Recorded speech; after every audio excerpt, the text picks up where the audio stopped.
That wasn't good. I was meant to edit that bit. I was meant to have the car running for that bit. Ugh. Good morning and Happy New Year to everyone. I hope that you have had a good Christmas and you haven't spent too much and got yourself into debt and become a vesting alcoholic and chocoholic at the same time. Hopefully not, but you know, it's Christmas. But anyway, I thought I'd start the new year with, as I mean to go on really. In this next year, you may not see, the Rover subscribers may not see as much of the Rover stuff. Mainly because Beatrix is more fettled and she is a semi-daily driver, but she's had a lot done to her. So fingers crossed this car behaves. But in terms of this car, there will be a few more things done to improve it. Although you have to argue, what is there to do? I'm not sure. This car will not be coming out to play many times in the next year because I'll be doing a few more things to it that I'm not quite so happy with, but that's all for the future. But in terms of the next 12 months, it will be Ford related on this channel, and my long-term aspect for this channel is to push the Ford stuff. But the Rover stuff, particularly there's an Austin Rover product that will be coming to the channel. You may have guessed that already. So that will be coming forward to the future. In terms of Project Ruby, lots of interesting stuff going on. Interesting stuff for you, stressful for me. But it works for everyone, doesn't it, eventually? Fingers crossed on that one. But Focus MK1s. Now I wanted to cover a subject to start the year with something people ask time and time again. OBD2 scanners. Now MK1 Focuses have got OBD2 compliance, okay? Every car pretty much has that since 1996, although some were a bit slow, some manufacturers were a bit slow to move on with the OBD2 protocols. But a Focus MK1 has all these protocols, although in a very basic aspect. The ECUs in these, I would say it's an EC5 ECU, okay? But they're quite dumb. I call them dumb because they don't really tell you a fat amount. In fact, the only times you'll get warning lights, the engine management code, it's usually for a cat that's on its way out or a dodgy math sensor. There's very few times where it would actually throw a code. In fact, it needs for something to go wrong and then it throws the code. It won't anticipate anything. It won't go, that sensor's a little bit inefficient, let's throw the light. It won't do that. It will only throw a code when something is gone.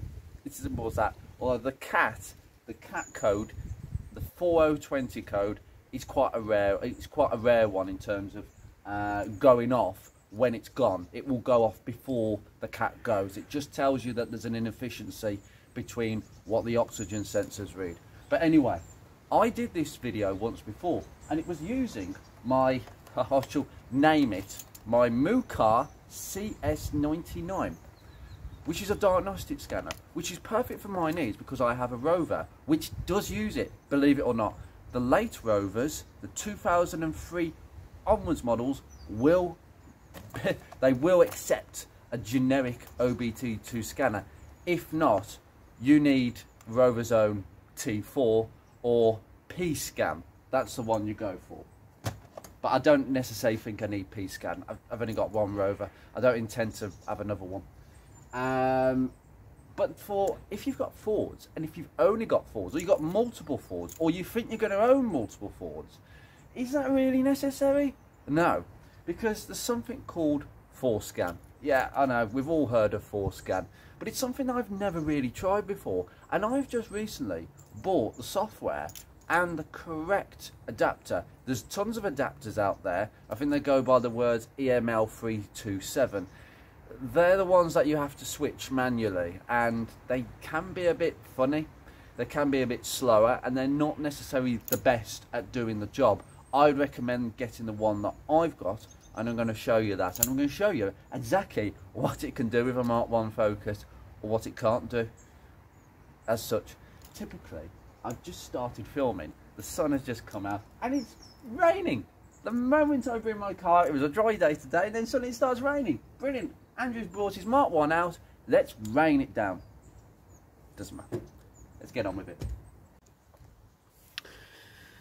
Right, you join me in the car. Right, now to start off with, there were two things you need? Well, 3 things. But what? 2 physical things. One is a laptop with Windows 2000, XP, 7, 10, 11. I've lost count. This has got Windows 10 on this laptop. And I've recently just bought this off eBay for this exact purpose. This is not the laptop I use for video editing, but I bought it for 30 quid. I think it's about 10 years old, this Samsung laptop. It's got a bulky thing. I remember laptops 10 years ago were heavy things. It's got a massive screen though. I've got to say, I gave it a go with video editing and it's not bad. It's not that slow.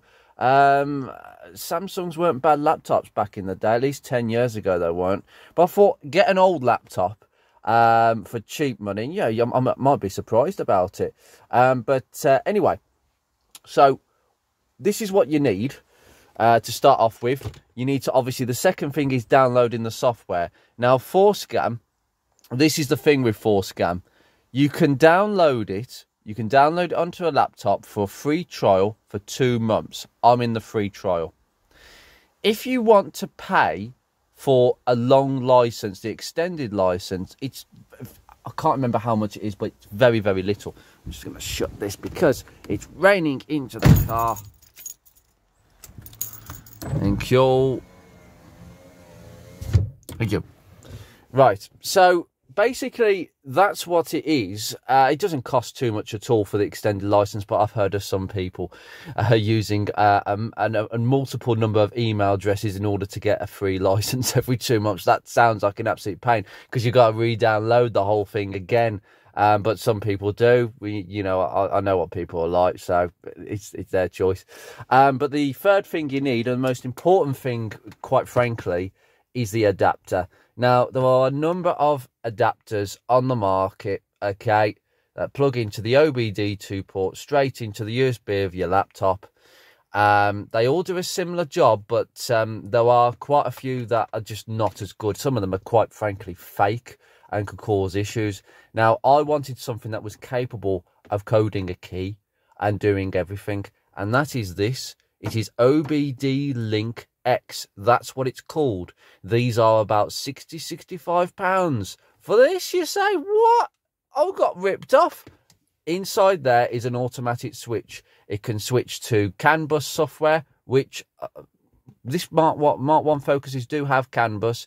It can also switch to a couple of other different softwares, which the Mark 1 doesn't quite have yet because it's not that compatible.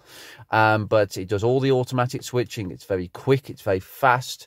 The response times on the laptop are very fast, especially important when you're doing live data. But anyway, I've warmed the car up and I'll just switch it on. This has been in this driveway for 3 weeks and it just started on a flick of a switch. I actually just shut the battery on. I didn't even tighten the battery connections, which actually I should have done. I'll probably do that in a second. But minor vibrations, but it's just warming up, so just give it a kick. Right. Take the port off. Just plug it in.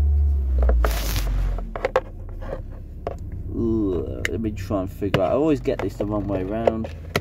Okay, lovely. Put this into the other side of the laptop. Right, strangely, I always get this the wrong way around as well. I never get them the right way. Oh, for goodness sake. Andrew struggles to put a USB connector in a laptop. This is just brilliant, isn't it? Oh, it's not even a USB port. Well, that might help. There we go.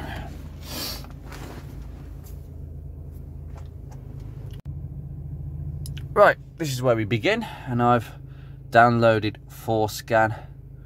I hope this is a good view for you guys. It will just upload, and we'll get into Forscan straight away, and I'll show you exactly what this thing is capable of. Do forgive my camera work. I'm trying to give you the best view. There we go. This is what Forscan looks like. So that's the latest release, V2 3.56. What you've got down here is connect to vehicle. Press that. Make sure the following initial conditions are met. The ignition key is on the on position, well, obviously. The vehicle is not moving. Oh, well, I'll tell you what, I'll switch this off then. Ignition's on. The HS/MS CAN switch on the EML327 is in the HS CAN position. Now, this is important. Because I've got the most expensive adapter, I don't have to worry about that because it's automatic. It will automatically switch to the CAN bus position. It is literally just, it's a bus line. It's an information line in English. Come on. That's it. Checking. Adapter is not optimized for maximum performance. I'm not quite sure why. I did this before. I'm not sure why.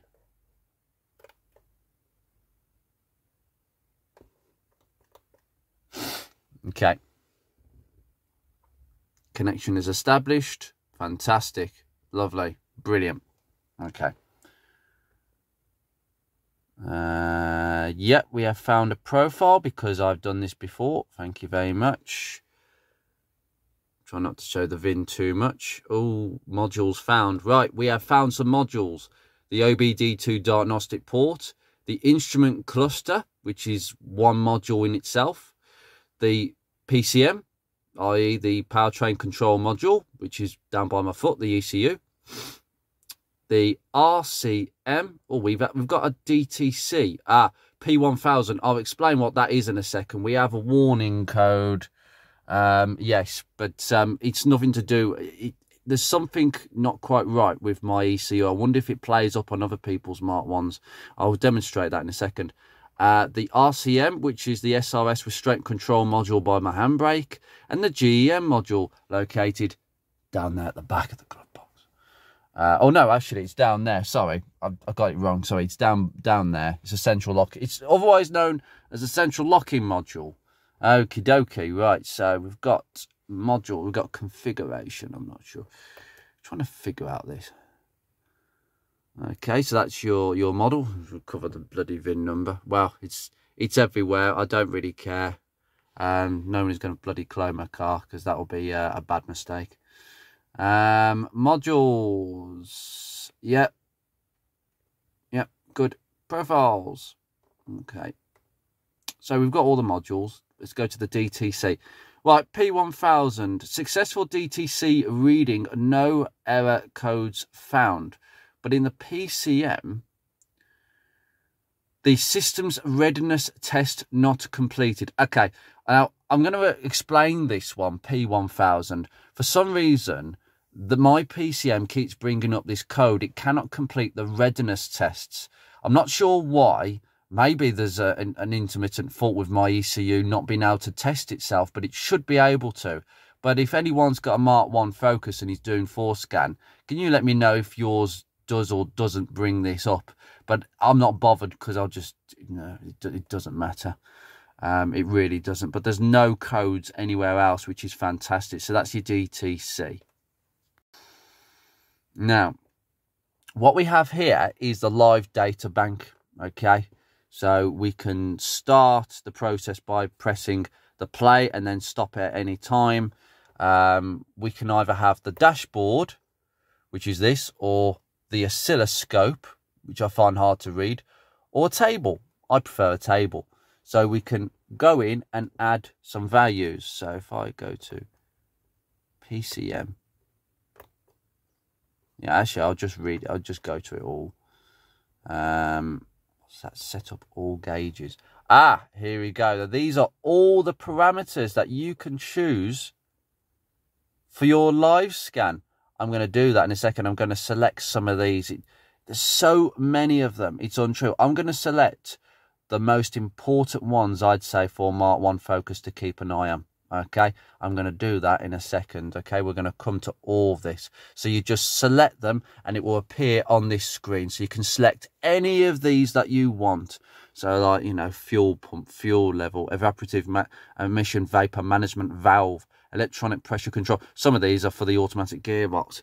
Heated oxygen sensors, very important. So you can put as many of these as you want in it, and you can keep an eye on the values, and there's a description of what they do. So it's really, really simple. You can learn an awful lot about your car doing this if you're not familiar with Mark 1s. So we've got the checklist. So now these are a number of tests that my car can do. It's different for every car. Different for every car. If you've got a diesel, or you've got a different engine, you can do more, or you can do less of these. Now these on-demand self-tests, I don't think I can do for some reason on mine. You've got the key on, engine off, demand self-test. You can do that as well. The key on, engine running, self-demand test. The output test mode. So basically it tests all the outputs of the PCM. Remember, this is the module it's testing. Okay. OBD2, read system monitor status. OBD2, test results for specific monitoring systems. You've got the instrument cluster self-test, the airbag self-test, the GEM self-test. This is the most rain this car's seen all year. But got to get on. Got to get on. So I can actually demonstrate one particular test, the idle air control quick test. Okay, if I just go down here and click play, make sure the following conditions are met. The vehicle is not moving. Please run the engine and keep it idle. Sorry.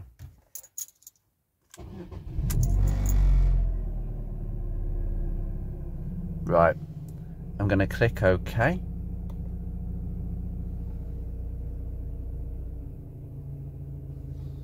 It's going through it. Oh, it's doing that by itself.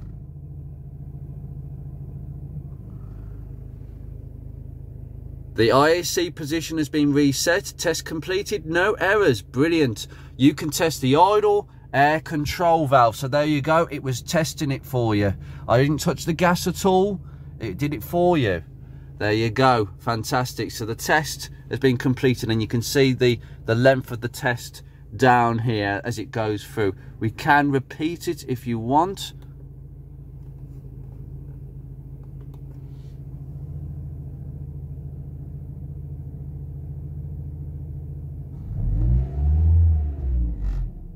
Interesting. Brilliant.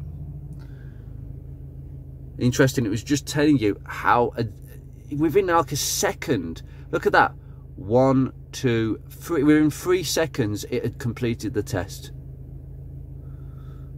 Trying to open it, engine speed has been raised as expected, and the position has been set. That's quite interesting actually. So there you go, there's a simple test, and it will contain a log, unless you want to delete the log in any respect. So go back to the tests. Let's go for this.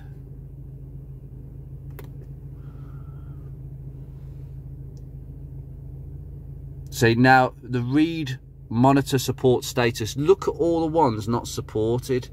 So misfire, complete, incomplete, cap monitoring, not support. None of these are supported.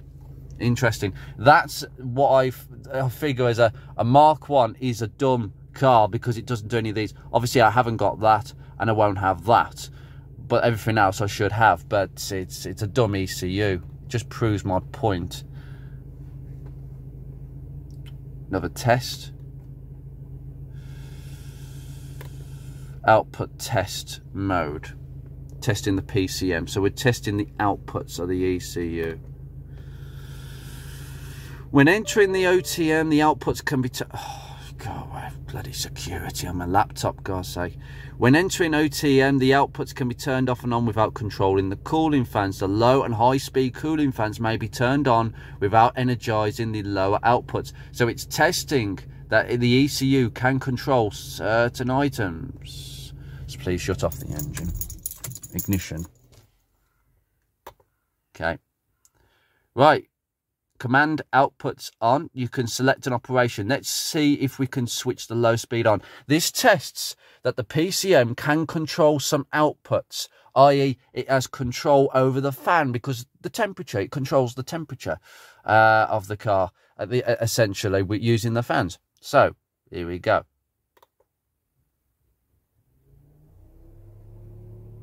I hope you can pick that up. It's just switched it on.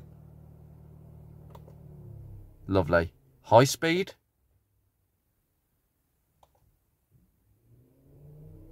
It's quite loud, isn't it? That fan really cuts on with this car. Good. I know that's okay. Command outputs.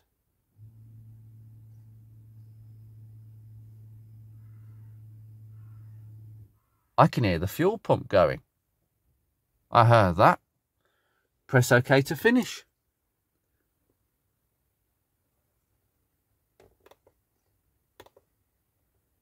Command outputs. You listen to this when I press OK.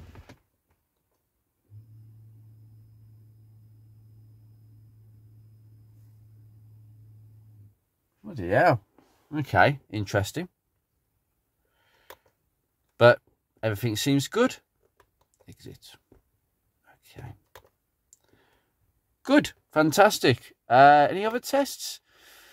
Well, we could do some key on running. What's this OBD2? Specific monitoring systems. I'm not quite sure which one it is.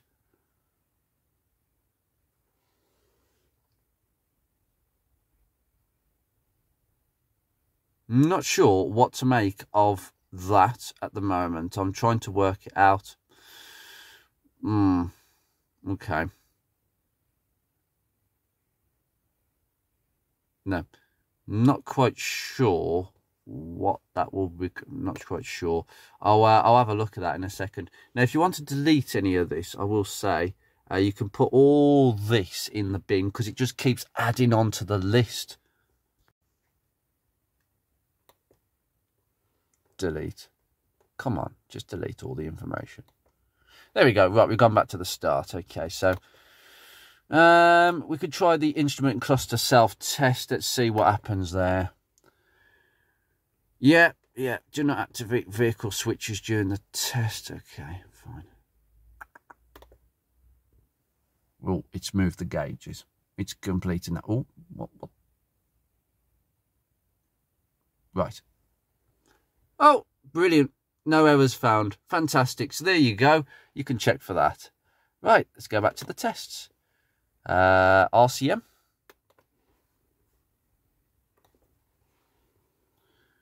Yes, I'm not going to activate anything.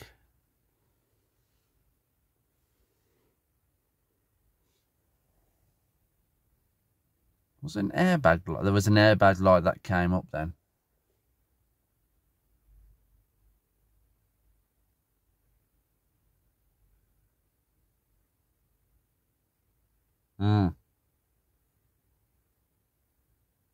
Oh, done. No errors found. Fantastic.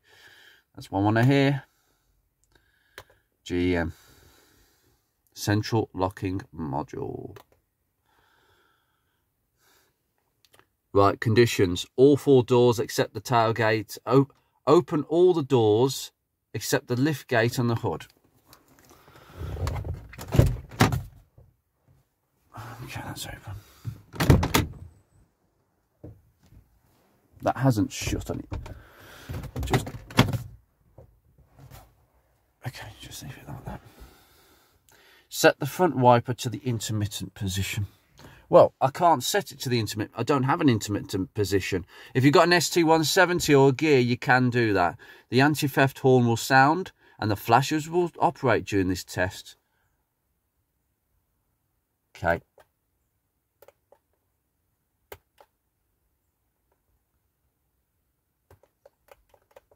Sorry, it was my fault.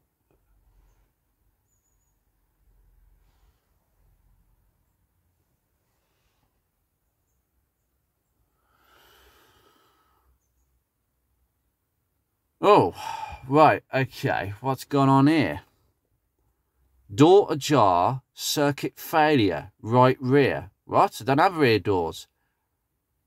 Ignore this if the vehicle does not have rear doors. Right, okay.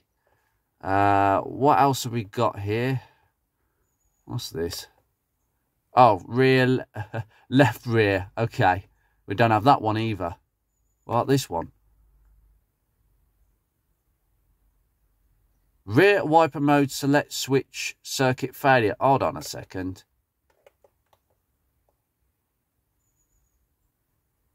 Turn signal hazard switch, circuit failure. Not quite sure why it suggested that. I think I might need to redo this test. I don't know what's gone on there. Right. Let me just check. This is where you have to read.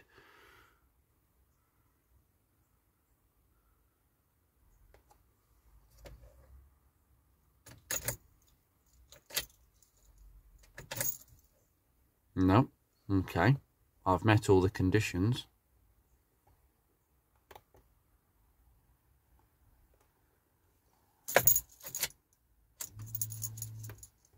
Okay. Just because I haven't got the ignition on. Try again. It's very sensitive to...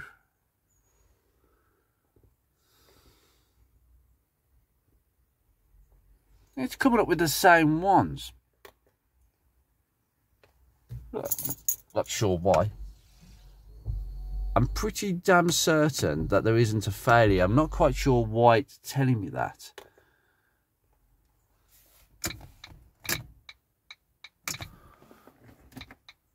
No, what's the problem? I'm not quite sure what's happened there. It can be very sensitive to these tests. I'm just showing you live. You know, this is how it's happening. I'm not editing this a lot at all. But those are your outputs. Just have a look through and see what you can have a mess about with. That's all that's all I'll say. Right, now we have 2 service procedures that we can do for this car. We can reset all adaptations. Right, now I'll warn you with this. I would not reset the adaptations unless you are confident that you've either messed about and changed a load of sensors on the car. Now, you can do, I've got to be honest with you with Mark 1s, you can do this by disconnecting the battery for more than half an hour, and it will reset all the settings. It will just go back into this. You're just doing this manually as if the battery's constantly connected, okay? That's what it's doing. It's resetting all the parameters, okay? But really, honestly, you don't need to do that. But look what we have here. Pat's programming. Ooh. Let's just, for argument's sake, go into it. So, we've got a couple of Pat's programming. Ignition key programming.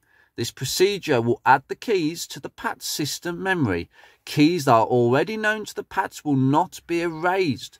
That's what I'll be aiming to do. I've got 2 keys, but I want a 3rd key that's programming. With Forscan, you can do this yourself. You don't need to pay someone to do this yourself. I reckon most locksmiths who will charge you to do this will have Forscan. This system requires the keys with the blue coloured transponder. I would not worry about that. Keys with engraving on the transponder insert are not suitable. Basically, this system, right, basically I've gone over this before, but basically inside here is a transponder. I have the glass transponder. That's what the blue is referring to, okay? Blue, okay? It's a glass one. If you have a post 2003 car, 2003 cars, you're going to have to check because there was a crossover halfway. You will have a plastic transponder. You cannot mix and match. The transponder ring in the car is matched to either a glass or plastic one. You need to make sure you get the same one. I've got a glass one, and I'll just I'll buy a new glass one and I'll put it in a second-hand fob and get it programmed. I don't need the key as such, although I've got a new key cut because this is, look at that, it's just a bit worn.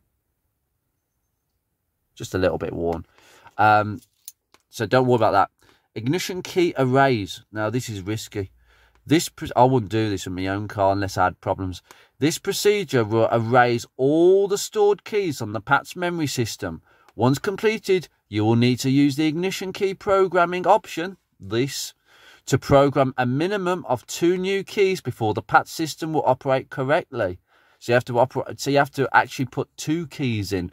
That's interesting. I don't know why it says a minimum of 2 keys. Maybe it's a security feature on Forscan, because on Ford you didn't have to have a spare key. You just had 1 key if you wanted. Spare keys programmable. This option permits or prohibits programming spare keys by the user. So basically, you can program it into the GM module, or into the not in the GM module, the PATS module, that you do not want any spare keys programming for this car, i.e. nobody can hack in and make another key. That's the idea. If your car is stolen, they can't make another key. So that's quite interesting. Right, well, obviously we're not going to proceed with that today, but I think we're going to I will go through this on another day. Fantastic. So that is, yes, we've been cancelled by the operator. Right, we've got the modules now. These modules, I wouldn't really go into after this. Modules and programming, as built format. So you can actually alter the programming of all these, but why would you? I wouldn't want to, unless you, the GM module, unless you started, I don't know, if you were some maniac and decided to buy a 3-door, but decide to convert it to a 5-door, which would take an enormous amount of work.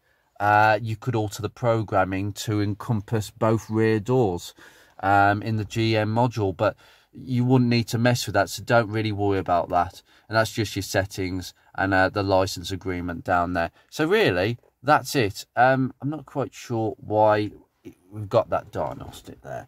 What have we got? So read it, reset. We're going to reset it. Yeah, I'm going to reset.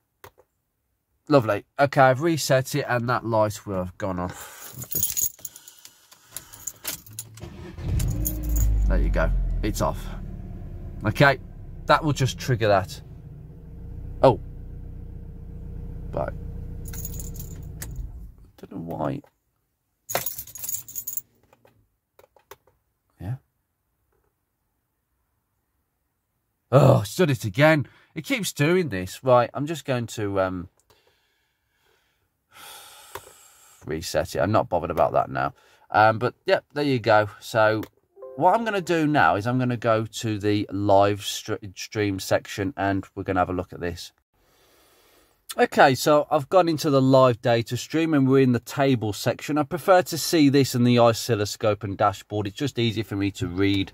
I've selected a load of I think important ones to my car, but you can select whatever you want to select in the memory section and just keep selecting which ones you want, and you press the tick and then it ends up on this section. Okay, so we have the name over there, the value, whether it's a percentage, a degree or pressure reading, whatever it is, and the description of what it is. So let's just begin the test. Honest to God, it's so rainy.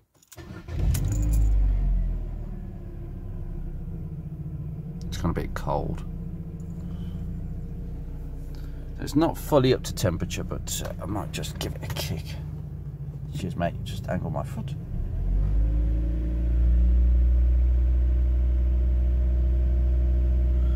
When that temperature gauge moves, it will move very quickly. By the way, guys, that is not an indicative of the actual temperature. Honestly, this isn't. I don't class this as a temperature gauge. I class this as what's the ECU doing about my car, because what you'll find is when this car gets really hot, it will that needle will stay in the middle from when it gets to temperature, which is around 90 odd degrees for Mark 1, and it will stay there to about 110 degrees. It won't move. So it's not a gauge for you, it's a gauge for the ECU. The ECU will put that needle near the red if it thinks, oh, we're getting a bit hot here, let's kick the fans in. And if the fans aren't working or it's not effective and there's something going on, cooling system fault, it will keep putting it towards the red as like a fail-safe to tell you, you need to stop. You need to stop and have a look what's going on. And if you fail to stop, it will go into the red and it will shut the car down. So that gauge is to tell you what the ECU is doing, not the temperature necessarily. Just a little bit of a fact on that one.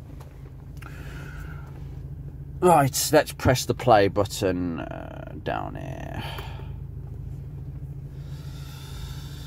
Okay, so evap canister purge solenoid is off at the moment. The cylinder head temperature sensor, here, 90 degrees. What did I say? Down the middle? 90. There you go. Cylinder head temperature. That's what that reading. It's not a coolant temperature. It's a cylinder head temperature. 91. Okay. Now you watch that degree go up as this is going to take about 5 or 6 minutes to go through. And you watch it. That won't move, but that will keep going up. 92. Camshaft position sensor status. It's okay. Good. That's what I want to know. Electronic pressure control. That is for the gearbox, the automatic transmission. And that is a very healthy pressure, that is. That is due to me changing the fluid. That is exactly within spec. I know what I'm looking at there. You won't. But that to me is good. Evaporative emission vapor management valve is at 30%. Okay, so it's opened about 30%. That is the solenoid valve there. So the purge solenoid is it says it's off, but it says it's 30%. The vapor management is on 30%. Maybe not. I don't know why it would be like that, but that will increase a little bit. The fuel pump monitor is on. Fuel tank pressure. I'm not sure what that might mean. 1 kA. Not sure if that's healthy. The heated oxygen supply is on. Idle air control is at 33%. It should roughly be about 33%, by the way, guys. It depends on your engine, but should be roughly around there. The intake air temperature, 26 degrees. That's roughly about normal. Depends on obviously the temperature outside, but should be roughly around that. The injector pulse width, bank A. Now there's only one bank because we've only got one bank. It's a single, you know, it's only a single bank of injectors. It's not a V6 or V8, and that's the 3.88 milliseconds per injector pulse width, and basically that is the amount of fuel sprayed at any one time. But if I just put my foot on the gas, it will increase it enormously. There we go. 6.4, 4.5, 3. There we go. It will even itself out a bit more. There we go. Just let it settle again. The long-term fuel trim, again, minus 11.72. It's not as bad as it was, though. That is extremely good news, that is. That is actually nowhere near as bad as what it was before, but it was about 14, minus 14. So I don't know what's going on with this car, but it's still in the well, taken away fuel. It's too rich, basically. Mass airflow is the normal reading, about 2 point. It's usually 2.20. Usually, if you've got a mass airflow sensor, no misfiring is detected. Heated oxygen sensor. Now this is good. 10, 25, 46, 11. So we're seeing a bit of flip-flopping, but AR 72. We should see some flip-flopping, okay, from 0.1 to 0.9 volts. It should flip-flop. Lean rich, lean rich, lean rich. Like I've said before, it does vary quite a bit. Power steering pressure switch, low. Really? I'll turn the steering. There we go. High. Back to low. There you go. Good. I know the pressure switch is reacting and telling the ECU exactly what to do, i.e. raise the RPMs. Short-term fuel trim is minus 10. That's not very good. Why is it like that? Maybe it's because I haven't driven the car much. That's possibly why they see it needs a good run. 42 degrees transmission fluid temperature for the automatic gearbox. That is a good temperature. That's barely blooming working. It needs to be a bit more than that to be fully working. Throttle position, I don't know what that is. Throttle position sensor status, no. I'm not quite sure why it would say no. Can I just put my foot on the gas? Well, that's a bit funny. I don't know why it's doing that, but there's another one where it says throttle position values, but I didn't tick the box on that one. You can go back and add stuff. No fault with the vehicle speed sensor. And the input and turbine speed, that's for the automatic gearbox again. So there you go, guys. We've got a load of values. So 98 degrees, where's the idle control? 35, 33, yeah, it's flip-flopping. 98 degrees, still in the middle, see? Perfectly fine. Right, I'm going to end this video right there, and I'm going to close you down and stop this. There we go. Bye-bye. And I'm going to end this Forscan video because it is absolutely hailing it down. So I've started the new year by breaking one of my policies, never to get it out in the rain, and I have done for the sake of you guys. Well, I hope that this has been a very good video and shown you the benefits of Forscan. And you can do a few things with a Mark 1, but there's not many things, but Forscan might be worth it. I've got this, the software now, and I will buy the extended license because I think it's well worth it for the amount of information you get versus a generic OBD2 scanner, even a decent one like my Mucar MS99. So I'm going to leave you here. And I hope this has been quite a wet start to the year. But you take care. More Mark 1 videos will be coming in the future. See you very soon.